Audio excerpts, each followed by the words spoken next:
Satu bangsa, satu kaum dikatakan masih ada entitasnya sebagai sebuah bangsa jika masih ada moral. Hidup selalu berpasangan, ada siang, ada malam, ada pagi, ada sore.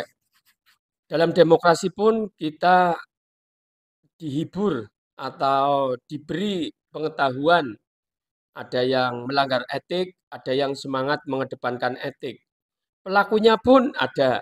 Di sana ada Qodari, di sini ada EF Saifullah Fatah. Kita patut acungkan jempol ya bagi para pendukung, selain pendukung kekuasaan saat ini, baik 01 maupun 03, saya kira perlu mengetahui video ini, video-video EF Saifullah Fatah, yang mana dia benar-benar mengedepankan, dia itu seorang pegiat, tapi mengedepankan moral benar-benar. Bagaimana kita sangat kecewa dengan langkah Qodari, dengan Burhanuddin Muhtadi, dengan Hanta Yuda, dengan Denny JA, dan lain sebagainya. Mereka tidak sadar bahwa mereka itu orang yang mendapat keuntungan dari demokrasi ini. Sayangnya, kalau bicara masalah keuntungan boleh-boleh sajalah, tapi sayangnya kurang mengedepankan etika dari pengetahuan yang ia miliki. Beda dengan AF Saifullah Fatah, bagaimana ia menjadi konsultan politik suatu partai politik, tapi dia tetap menjaga marwah aktivisnya, menjaga nilai-nilai etik dalam menjalankan kegiatannya. Daripada ketiadaan moral dan keadilan adalah tirani. Apa yang nggak boleh terjadi? Yang nggak boleh terjadi adalah para pengusung paslon, kalau pilpres, partai-partai pengusungnya, dan semua elemen kerja pemenangannya yang mau membuktikan TSM itu tidak punya satu sindrom yang saya ingin sebut sebagai Prabowo Subianto Sindrom. Prabowo Sindrom itu begini, menolak hasil pemilu, menggugat lewat jalur hukum yang tersedia, tapi nggak punya bukti yang cukup. 2019 Itulah yang nih. disebut Prabowo Sindrom. Ya. Saya pikir mau tanya keep talking. Ternyata TSM. Ya. TSM ini kan istilah yang digunakan untuk menggambarkan tingkat pelanggaran kejahatan pemilu atau kecurangan yang tertinggi. Jadi T-nya apa ya? Terstruktur. S-nya sistematis. M-nya masif. Nah, jadi TSM itu adalah kejahatan pemilu yang didesain. Melibatkan struktur dari atas sampai ke tingkat bawah yang diamankan oleh sistem direktif yang terjaga. Terjadi di banyak sekali tempat. Sehingga terpenuhilah T, S, dan M itu. Jadi menurut saya, sekarang ini, jika dilihat dari gejala di atas permukaan yang kita sedang saksikan, yang kita tonton, kita baca, dan seterusnya, ini jelas TSM. Jelas TSM. Jelas TSM.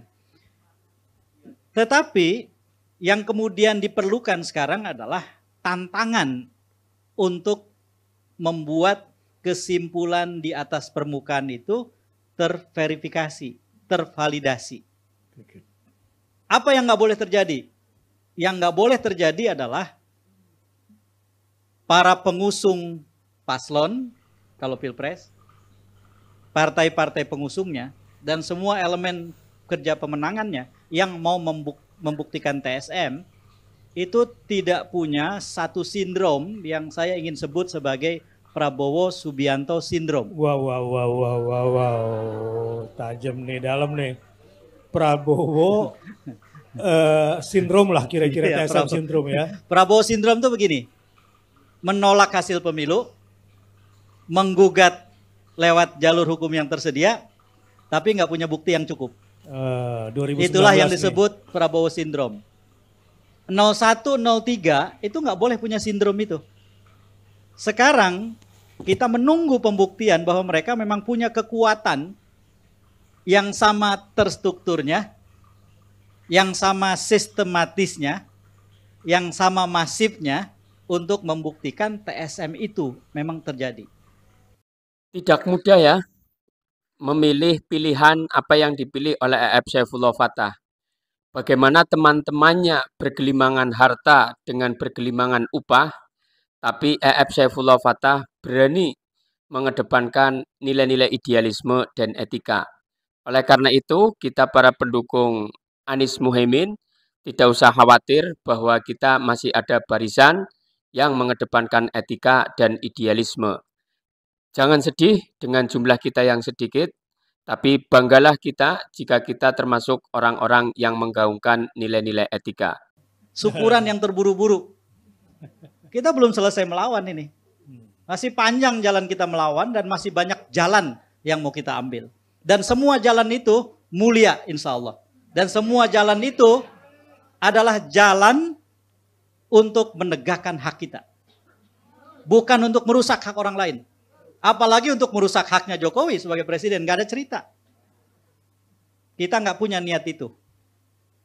Jadi menurut saya Pak Ustadz, TSM dilihat dari apa yang terjadi sekarang itu sudah sangat bisa disimpulkan. Iya. Tapi persoalannya pembuktiannya. Sekedar contoh nih Ustadz. Iya. Mungkin banyak juga ibu-ibu, bapak-bapak dan teman-teman yang terima kan capture atau video yang dikirim tentang masalah Sirekap. Salah satunya yang meminta coba buka ke kabupaten provinsi ini. Kabupaten ini. Buka di kecamatan ini. Sampai kemudian ketemu TPS. Coba bayangkan. Di satu kota. Ini kalau tidak salah di Kalimantan. Ada satu partai yang DPRD kabupaten kotanya tidak ada calegnya sama sekali. Ini partai yang seperti ini biasanya milih ketua umumnya terburu-buru. Ya, dalam hitungan hari sudah punya ketua umum gitu biasanya. Nah, tidak punya caleg. Masa di TPS itu di atasnya ada suara caleg? Lah kalau suara partai wajar, artinya ada yang nyoblos tanda gambarnya kan? Lah suara caleg nyoblos siapa? Calegnya nggak ada. Bayangkan itu baru di satu tempat. Kalau kemudian ada kekuatan yang bisa membuktikan itu terjadi di banyak tempat, itulah yang disebut sebagai masif. Kalau ternyata polanya itu sama dengan algoritma itu cara kerja penjumlahan, penghitungan, pengurangan, pembagian, dan seterusnya, yang dirancang sebegitu rupa, ternyata juga terlihat sama, artinya sistematis. Ketika terjadi berbagai tingkat, terstruktur, udah TSM terpenuhi. Begitu.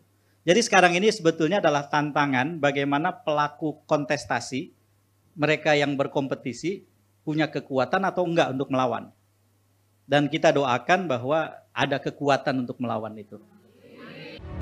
Maka saya perlu acungi jempol, Masya Allah ya.